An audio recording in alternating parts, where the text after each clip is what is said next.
Hello everyone, welcome to skill IQ education. Skill IQ education पर आप सभी का स्वागत है। आज हम इस वीडियो में जो हमारा आज का पेपर था +2 क्लास मैथमेटिक्स, जो कि HPSC बोर्ड द्वारा लिया गया था, उसका सोल्यूशन करेंगे। तो जो फर्स्ट क्वेश्चन था हमारा, फर्स्ट क्वेश्चन में जो सेक्शन एक है उसमें बोल दिया कि let A be the set of N natural number कि F such that N to N है। ये फंक्शन अगर आर टू आर हो तो बाइजेक्टिव होता है। जैसे ये बच्चा है जो बी सी ऑप्शन इसका करके आया है, लेकिन इसका आंसर क्या होगा हमारा बी इंजेक्टिव फंक्शन, क्योंकि ये 1 1 है। ये क्वेश्चन इसमें जो ये फंक्शन है ऑन तो हमारा नहीं है। ठीक है, तो ये फर्स्ट क्वेश्चन था। इसके बाद देखते हैं हमारा क्वेश्चन नंबर सेकंड। और तो जो सेकंड क्वेश्चन था वो था कि the domain of sine inverse 2x। तो इसकी डोमेन बतानी थी। तो इसकी डोमेन क्या जाएगी हमारी, इसका उत्तर है जो हमारा वो सी होगा कि -1/2 से +(1/2). वैसे तो इसकी जो वो डोमेन है -1 से 1 होती है, लेकिन यहाँ पे 2x है तो इसका नहीं, -1/2 से +(1/2) आ जाएगी। इसके बाद थर्ड क्वेश्चन था हमारा कि एक मैट्रिक्स दे दी हमें 3x3 ऑर्डर की, और उसमें बोल दिया कि एंट्री है जो 2 और 0 है, तो टोटल नंबर ऑफ मैट्रिक्स बताना था। तो हमारे पास ऑप्शन कितने हैं, 2 जो फिल करने हैं। टोटल कितनी जगह पे फिल करने हैं, 9 से जो जगह है वो फिल करनी है। तो 2 की पावर 9, यानी कि इस क्वेश्चन का आंसर हमारा डी होगा 512। इसके बाद क्वेश्चन नंबर फोर्थ था। जो क्वेश्चन नंबर फोर्थ में डेटर्मिनेंट दे दिए। ये वाला जो डेटर्मिनेंट है लेफ्ट हैंड साइड में, वो किसके बराबर है, राइट हैंड साइड के डेटर्मिनेंट के बराबर है। ठीक है, तो इसका जो आंसर है वो जब आप डेटर्मिनेंट को सोल्व करोगे क्या आएगा, +- 6 आएगा। इसके बाद देखते हैं next question, question number fifth. Question number fifth में हमारा क्या दे दिया, हमें वैल्यू बतानी है एडजॉइंट ऑफ ए की। हमारी एक थ्योरम है कि डेटर्मिनेंट ऑफ एडजॉइंट ऑफ ए किसके बराबर होता है, वो होता है हमारा डेटर्मिनेंट ऑफ ए की पावर n-1। और यहाँ पे n की वैल्यू है 3। तो n की वैल्यू अगर आप 3 रखोगे तो आंसर क्या आ जाएगा हमारा, determinant of A whole square. तो इसका आंसर हमारा यही होगा, डेटर्मिनेंट ऑफ ए स्क्वायर। इसके बाद नेक्स्ट क्वेश्चन है हमारा क्वेश्चन नंबर 6, जो कि डेरिवेटिव से संबंधित है। इस क्वेश्चन में क्या पूछा गया है, इस क्वेश्चन में पूछा गया है कि डेरिवेटिव बताओ साइन ऑफ log x का। तो पहले साइन का डेरिवेटिव करोगे प्रोडक्ट रूल का यूज करके, क्या आएगा, कोस, और एंगल इसका same, cos of log x। उसके बाद किसका डेरिवेटिव, log x का, यानी कि बाय में क्या आएगा, x। तो इसका ऑप्शन क्या आएगा हमारा, सी ऑप्शन इसका है जो राइट आंसर था। इसके बाद नेक्स्ट क्वेश्चन देखते हैं। नेक्स्ट क्वेश्चन में क्या है, the derivative of sine X with respect to cos X.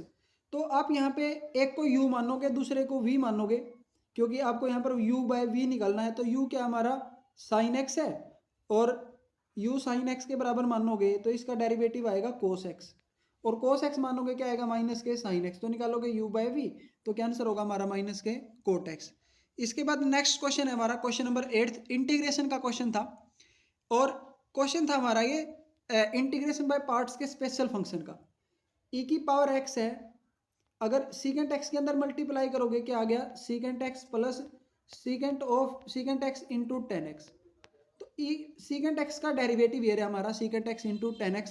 तो आंसर ऐसे केस में क्या आंसर होता है हमारा, e की power x into function, e की power x into secant x, यानी कि जो इसका बी ऑप्शन है वो हमारा सही होगा। इसके बाद देखते हैं हमारा क्वेश्चन नंबर 9। क्वेश्चन नंबर 9 हमारा प्रॉपर्टीज ऑफ डेफिनेट इंटीग्रल से संबंधित है। बहुत ज़्यादा बड़ी पावर हो तो 100% जो हमारा आंसर 0 आता है। वैसे आप चेक कर सकते हो, क्या चेक कर सकते हो, इवन और ओड। ये ओड फंक्शन है और ओड फंक्शन है, तो इसका इंटीग्रेशन क्या होगा हमारा, 0 होगा। इसके बाद क्वेश्चन नंबर 10 है हमारा। जो देखिए जैसे क्वेश्चन नंबर 10 है, ये the area enclosed by the circle x² plus y²। तो इस क्वेश्चन को आप कितना ही लेंथी बना सकते हो। यहाँ पर रेडियस इसकी √2 है। ठीक है, 2 किसका स्क्वायर है, √2 का। और तो रेडियस हमारी, एरिया हमारा क्या होता है, πr²। तो पाई आर क्या हमारी, √2। ठीक है, तो √2 का स्क्वायर क्या होगा, 2। ठीक है, तो क्या आंसर आएगा हमारा 2π, यानी कि इस क्वेश्चन का आंसर क्या होगा हमारा, डी। करेक्ट आंसर होगा इसका 2π, क्योंकि रेडियस यहाँ पे √2 आएगी। तो आगे देखते हैं हम हमारा क्वेश्चन नंबर 11, ऑर्डर और डिग्री। ये क्वेश्चन तो हर बार रिपीटेड है, बिल्कुल आसान सा क्वेश्चन है। अब ऑर्डर तो कोई भी बता देगा कि ऑर्डर इसका 2 है। ठीक है, क्योंकि 2 बार डेरिवेटिव किया, तो पहले नंबर पर ऑर्डर पूछा है तो ऑर्डर इसका 2 है, तो पहले 2 आएगा। इसके बाद इसने पूछ ली इसकी डिग्री। डिग्री हमारी क्या होती है, जो सबसे बड़ा डेरिवेटिव है उसकी पावर। तो यहाँ पर इसकी पावर है 1, तो इसका ऑप्शन क्या होगा हमारा, सी, 2 और 1। इसके बाद देखते हैं नेक्स्ट क्वेश्चन। इस क्वेश्चन में क्या पूछ लिया, एक डिफरेंशियल इक्वेशन दे दी, और यहाँ पर पूछ लिया कि इंटीग्रेटिंग फैक्टर बताओ। तो इंटीग्रेटिंग फैक्टर में आप पी और क्यू की वैल्यू निकालते हो पहले, तो उसमें कंडीशन क्या है कि D Y by D X अकेला हो। तो अकेले हो तो इसको अकेला करोगे तो किससे डिवाइड करोगे, एक्स से डिवाइड करोगे। ठीक है, तो पी की वैल्यू क्या आ गई हमारी 1 बाय माइनस 1 बाय एक्स।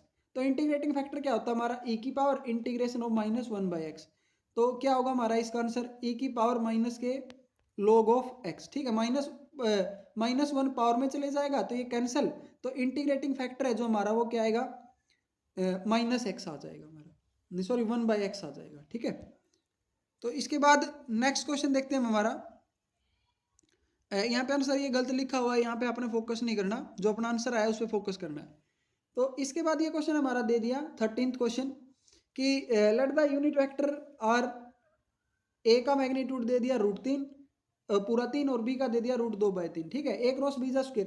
तो यहाँ पर हमारा फॉर्मूला है magnitude of A cross B किसके बराबर होता है, magnitude of A magnitude of B into sine theta. ठीक है, तो यहाँ पे तो ये तो एक दे रखा है क्योंकि यूनिट वेक्टर है, और ये यहाँ पे आके इस साइड डिवाइड में हो जाएंगे।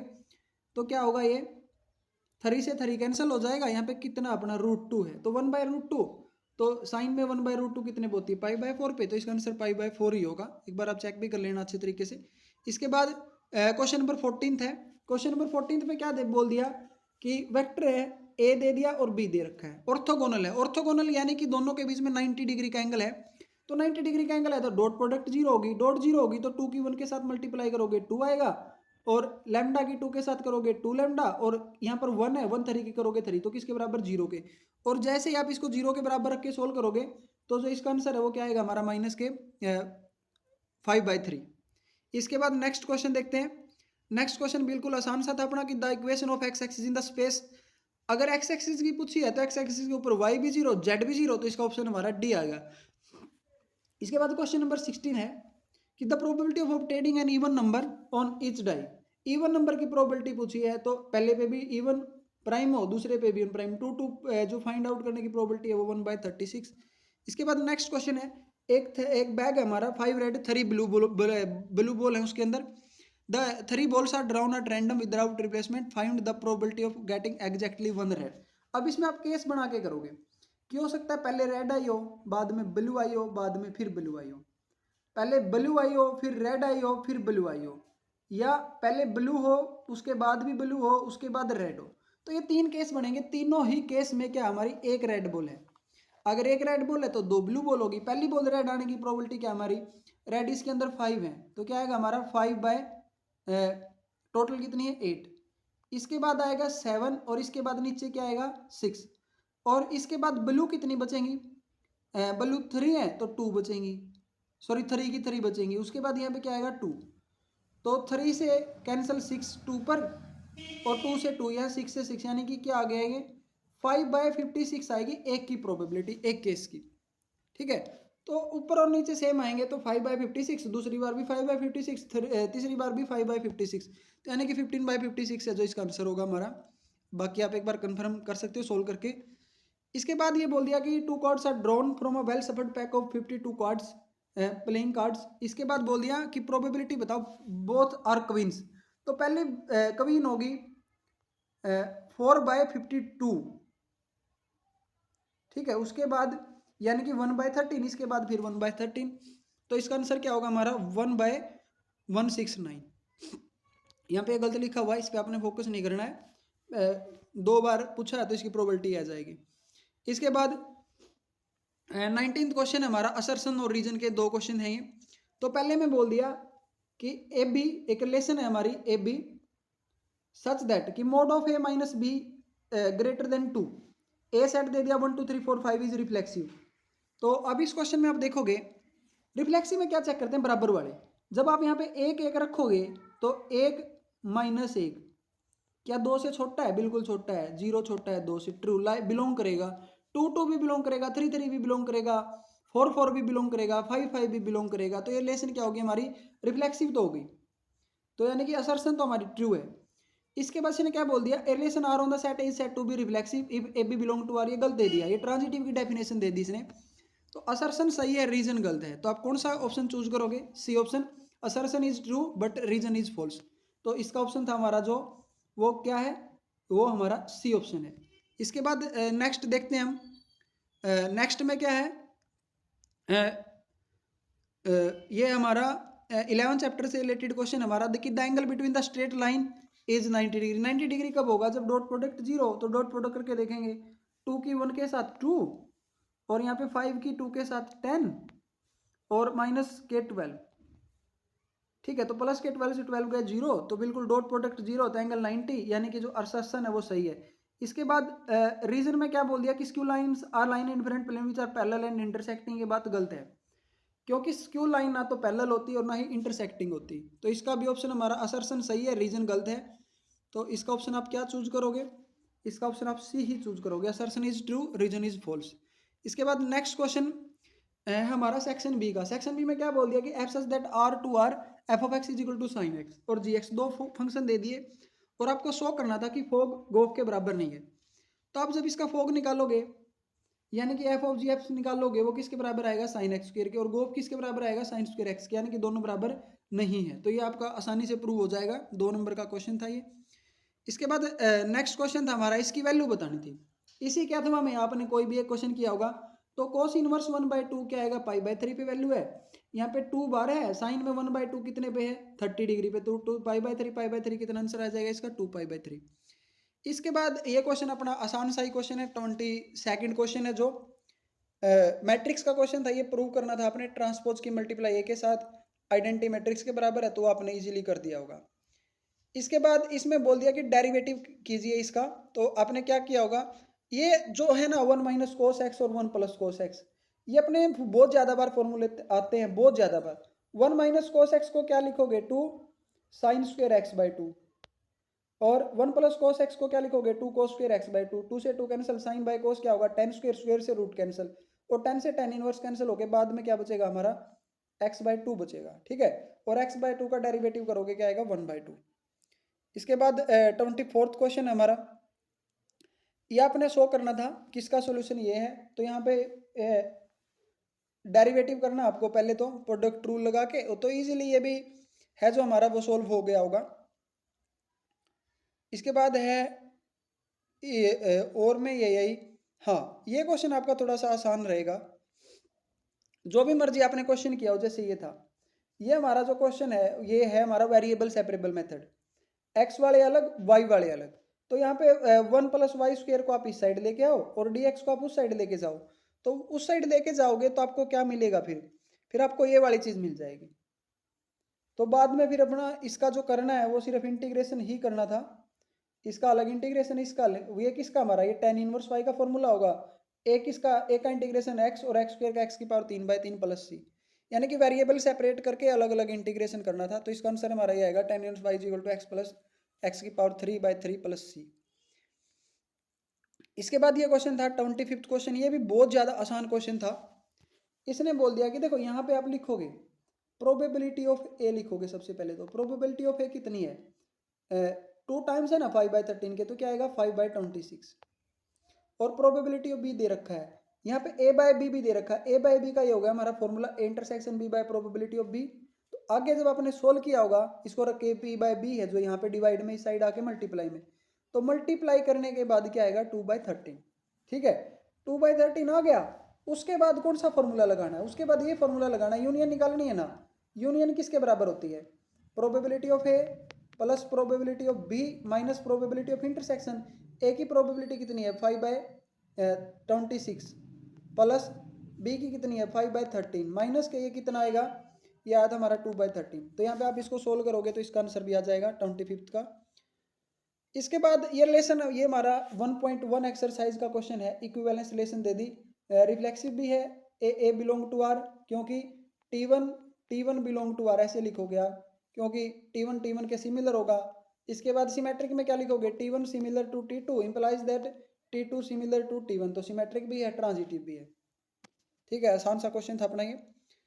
इसके बाद या आपने ये किया होगा, ये इसके अथवा में ही है, इसके ये तो बिल्कुल नॉर्मली सिंपलेस्ट फॉर्म में लिखना है। तो ए tan थीटा पुट करोगे तो tan 3 थीटा इसका जो आंसर आ जाएगा। 10 से 10 कैंसिल होगा तो 3 थीटा, और बाद में इसको वैल्यू पुट कर दो। और 27th क्वेश्चन में मैट्रिक्स का क्वेश्चन है, सोल्व करके निकालना होगा। तो के की वैल्यू इसमें आपकी 1 आई होगी, 1 आई है तो आपका आंसर सही है। इसके बाद 28th क्वेश्चन की बात करते हैं। 28th क्वेश्चन है जो हमारा वो लिमिट से संबंधित क्वेश्चन था। तो लेफ्ट हैंड लिमिट और राइट हैंड लिमिट और पाई बाय 2 पर फंक्शन की वैल्यू जब आप बराबर रखोगे तो जो इसमें आंसर आएगा वो आपका आएगा k इज इक्वल टू 6। इसके बाद ये वाला क्वेश्चन था 29th question, a balloon which always remain spherical has a variable diameter. तो ये वाला क्वेश्चन थोड़ा सा इंपॉर्टेंट था, ये हमारा 6.1 एक्सरसाइज का क्वेश्चन है। जो बलून है, बलून की वॉल्यूम क्या होती है, यानी कि स्फेरिकल की 4/3 पाई आर क्यूब, और आर की वैल्यू आप यहाँ से रखोगे 4/3 पाई आर की क्यूब, यानी कि ये क्या होगा हमारा 3/4 हो जाएगा इंटू 2x प्लस 1 की होल क्यूब। ठीक है, तो आगे जब आप इसको सोल्व करोगे, सोल्व करने के बाद जो इसमें रेट ऑफ चेंज पूछा है वो अपना ये आएगा 27/8 पाई इंटू 2x प्लस 1 का होल स्क्वायर। ये डेरिवेटिव करने के बाद आसानी से आ जाएगा, इसमें ज़्यादा कुछ भी नहीं पूछा है। बस जो वैल्यू आपने हमने यहाँ पर पुट कर दी थी उसको आगे डिफरेंशिएट ही करना था। डिफरेंशिएट करने के बाद ये आंसर आएगा। वेरिएबल भी इसमें एक ही दे रखा है, तो 6.1 का आसान सा क्वेश्चन था। 30 क्वेश्चन देखना आप। 13 क्वेश्चन हमारा 7.2 का क्वेश्चन है एनसीईआरटी में से, जो कि इंटीग्रेशन बाय सब्स्टिट्यूशन से संबंधित है। थोड़ा सा एक दो स्टेप आपको इसमें ज़्यादा करने थे। जैसे ये हो गया हमारा √10 है। देखो आपने जब भी एक्सरसाइज क्लास में सीखा होगा कि √10x को जब भी हम मतलब जो भी रूट के अंदर है वो सब्स्टिट्यूट करना है, लेकिन रूट के अंदर अगर हम 10 को सब्स्टिट्यूट करेंगे तो इंटीग्रेशन क्या आएगा इसका, सीकेंट स्क्वायर एक्स। तो सीकेंट स्क्वायर तो यहाँ पे दे ही नहीं रखा, तो सीकेंट स्क्वायर दे नहीं रखा, तो सीकेंट स्क्वायर हमने बनाना है। तो इसको आप क्या करोगे, या तो सीकेंट स्क्वायर एक्स से मल्टीप्लाई डिवाइड कर दो। ठीक है, मतलब जिस भी तरीके से मान लो कि आप सीकेंट स्क्वायर एक्स से मल्टीप्लाई भी करोगे डिवाइड भी करोगे, तो सीकेंट स्क्वायर एक्स से क्या होगा हमारा, एक जो है कोस से एक सीकेंट कैंसिल, बच गया एक सीकेंट, यानी कि सीकेंट क्या होगा हमारा 1/cos। और इसको जब आगे सोल्व करोगे √10x इंटू में क्या हमारा secant square x divide by secant x की जगह पे क्या बचेगा 10x। ठीक है, तो सोल्व करने के बाद ये बचेगा ऊपर तो बचेगा सिर्फ सीकेंट स्क्वायर एक्स और नीचे बचेगा √10x। 10x को आप सब्स्टिट्यूट कर दो z, और सब्स्टिट्यूट करने के बाद आपका ये आंसर आएगा इंटीग्रेशन करने के बाद 2 इंटू √10x प्लस c। ये आया होगा तो सही है, अदरवाइज फिर आपने कुछ ना कुछ गलती की है। और ये क्वेश्चन है हमारा इंटीग्रेशन बाय पार्शियल फ्रैक्शन का। यहाँ पे इसी के अथवा में था, इन दोनों में से आपको एक करना था, वो पता नहीं आपने कौन सा किया है, कमेंट बॉक्स में जरूर लिखना।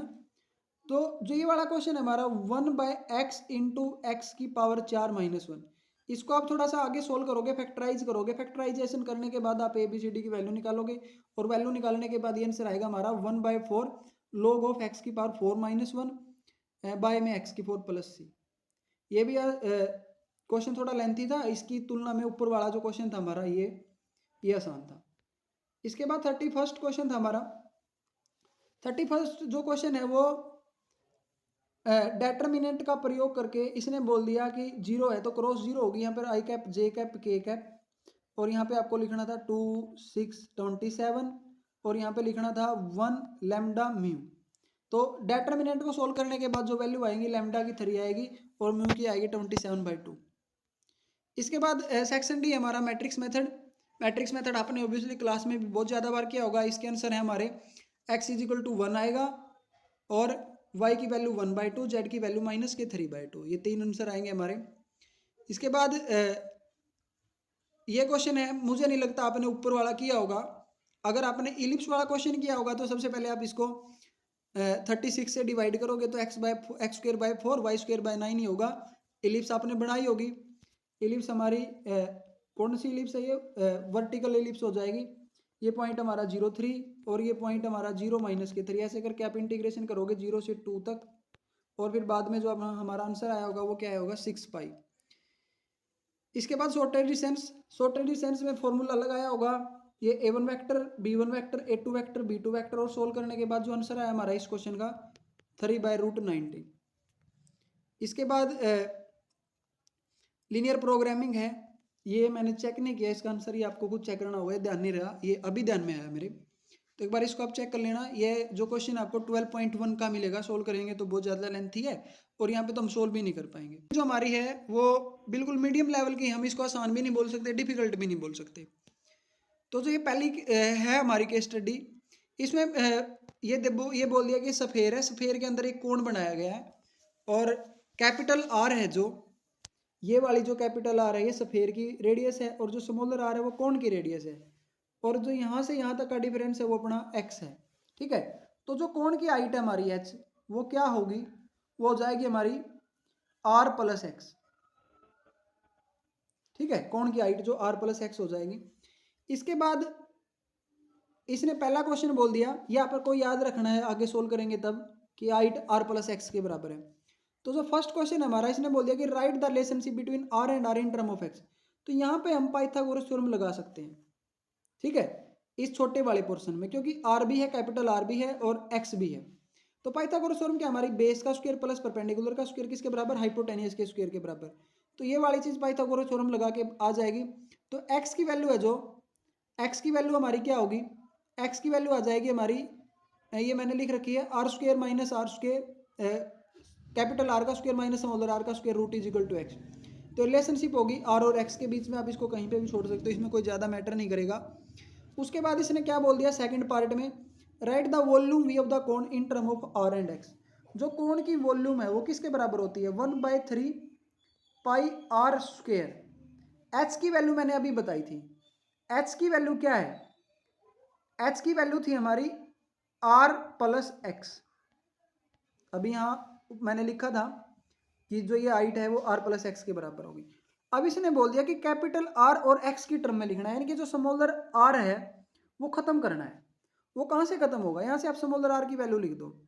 स्मॉलर आर की वैल्यू क्या होगी, 1/3 pi R square, sorry R square तो खत्म करना है, इसकी वैल्यू इसकी क्या लिखेंगे, कैपिटल आर का स्क्वायर माइनस एक्स का square into R plus H.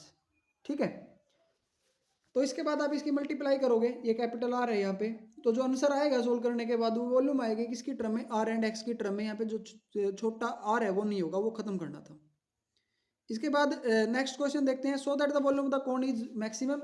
उसके बाद आपने जो वॉल्यूम हमने ऊपर लिखी है आर और एक्स की टर्म में, उसका डेरिवेटिव करना है। डेरिवेटिव करने के बाद जीरो के बराबर जब उसको रखोगे तो आपको क्रिटिकल पॉइंट मिलेंगे और क्रिटिकल पॉइंट में आपका जो ये होना चाहिए x is equal to r/3।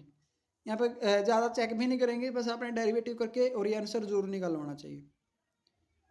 इसके बाद ये इस कैथवा में था, आपने ऊपर वाला ही किया होगा, ये तो क्योंकि बड़ा भी पड़ता है, इसको वीडियो भी ज़्यादा लंबी हो जाएगी। इसके बाद ये वाला क्वेश्चन दे दिया, जो नेक्स्ट केस स्टडी है हमारी। तो नेक्स्ट केस स्टडी में क्या पूछ लिया, सबसे पहले पूछा कि state the order of the differential equation.